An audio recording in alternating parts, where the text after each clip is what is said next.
Hey folks, welcome back to the Common Sense Conservatives. We're here at CPAC in Orlando, Florida, second year they've had it here.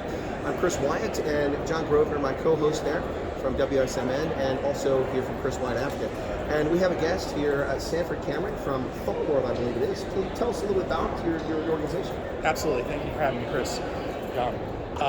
ThoughtWorld is a social media platform that's designed to allow the American public to share their thoughts and ideas in a safe, free, anonymous environment. So unlike the current environment we have. Correct, exactly. Something new. So we don't need to be worried about getting canceled or censored, giving them a platform where they can go and feel like they can share their thoughts and ideas in a place where they can see how other people like them might feel about those thoughts and ideas. Vote them up or vote them down. Well, I'm sure we probably can figure out the obvious reason why we've come up with this idea, but give us a little background of what drove you to come up with this platform or this approach.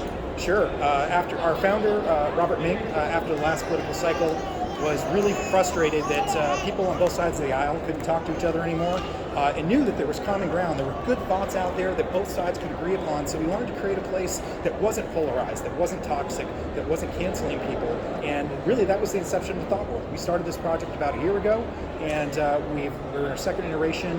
We have apps out on the iStore, on Android, and on web. Well, that's interesting. It sounds as if you're looking to create some sort of space that is nonpartisan. Everybody can get involved. Everybody can get involved, but from the political perspective, we're here at CPAC. Conservatives, specifically, if you want to get involved, you want to understand if you're a candidate, you want to understand your constituency without interference from big media or social or big tech. This is a platform, ThoughtWorld is a platform that will allow you to directly interact with your constituency and understand what's important to them, and how important is it, and what's not important to them. It also allows you to understand it at a district level and a zip code level. So this is how we can help candidates trying to get into office, conservative candidates trying to get into office, understand, particularly with redistricting, who's in their districts and how to communicate with them and on what levels they're going to connect. Well, it's very interesting. So it seems like a way for a candidate to get much deeper insight, a deeper dive into their potential constituents. That's exactly correct, Chris. Oh, I get an A on that test. So, John, how does this sound? You sound like an interesting approach. Yeah, actually, this is the first time hearing of it. I'm glad we run into you today because like the diversity, these administrative groups and stuff, social media groups, they never ban people from a lot of groups, and they brought diversity because it's what makes people think, what's real problems. Absolutely. Thanks, John. So, Sanford, for candidates, or potential candidates, people want to run, like I've considered running myself. So, well, I actually did run as a writing candidate for judge of elections, did get elected, but that's just a local thing to help out because nobody was running. It's kind of sad. So for a potential candidate that might want to take advantage of these services, is this a subscription-based thing? Is it, how does it work? That's a great question.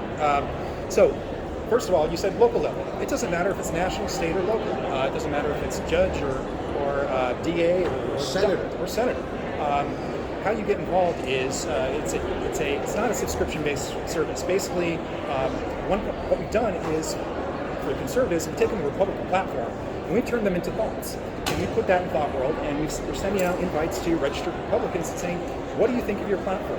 What do you think of each aspect of it? Vote it up, vote it down, and we can see where you, as the candidate, where you agree with the constituency. Then we can connect you with those voters, potential voters, and potential donors. And there's one question we add at the end that isn't part of anybody's platform, is if you agree with a candidate's position, you should donate to them. And if they agree with that thought, we can help the candidate connect with that person, and you know where your old money donors are, but we're helping you find new money donors. Because you guys agree on the issues, you agree on the thoughts, you agree on the opinions. In essence, you have an opportunity to change public policy because you understand your constituents. Well, so regardless of what we do, whatever venture it is in life, whether it's developing software or running for office or running a fire team in the military, there's always challenges. Now, a relatively recent effort you've got here. So what have you found your biggest challenges so far? Is it making brand awareness? Is it adoption of it? What are the challenges? Technological? What's the biggest challenge that you face and how's that going? Great, that's a fantastic question. So the biggest challenge is not going too fast.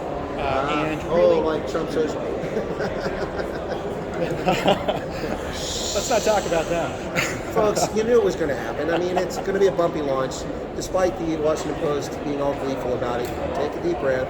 Trump Social will be fine. Sorry, I didn't think I do believe that. I do believe that. No worries, but really not going too fast. We've been really careful. We've done our alpha testing, we've done our user experience testing, we've taken feedback from the community members, and we're at a point right now, it's just another reason we're here, is we're about to take our community from alpha into beta tests, which means ramping it from 1,000 users, which I guess is pretty good for an alpha test, what I've been reading, to 10,000 users over the next several weeks. So if I were to have to answer your question directly, which I'm going to do, it's been community acquisition. So now we're out here talking about ThoughtWorld. We want people to come. It's ready for you to be there. It works. You can get on day one and start voting thoughts out. Vote thoughts out. Well, Sanford, I have to share this with you. I think the challenge you're going to have is that you seem like an honest guy. You're not a politician. You answer the question directly. So that might prove to be a challenge for you. But seriously, just one final question here about this. The name ThoughtWorld, did that just come out of the blue, or did you think hard about that brand? Or it's just interesting. It's an interesting name. It was thought out. It was, no pun intended, thought out. It was really getting people's thoughts. And we thought that if we could get people connected and get civil discourse back in the country and get together as a country once again, we could change the world. So, ThoughtWorld. Well, that's excellent. Well, Sanford Cameron, thank you very much for your time. Folks, this has been Common Sense Conservatives. But before we go, I'm going to give Sanford a chance to share anything else he might want to share with us, thoughts we might not have discussed. Anything you want to share with us about this, Sanford? The only other thing I would share is please come to thoughtworld.com, download the app, Apple Store or Google Play, and we'll see you at ThoughtWorld.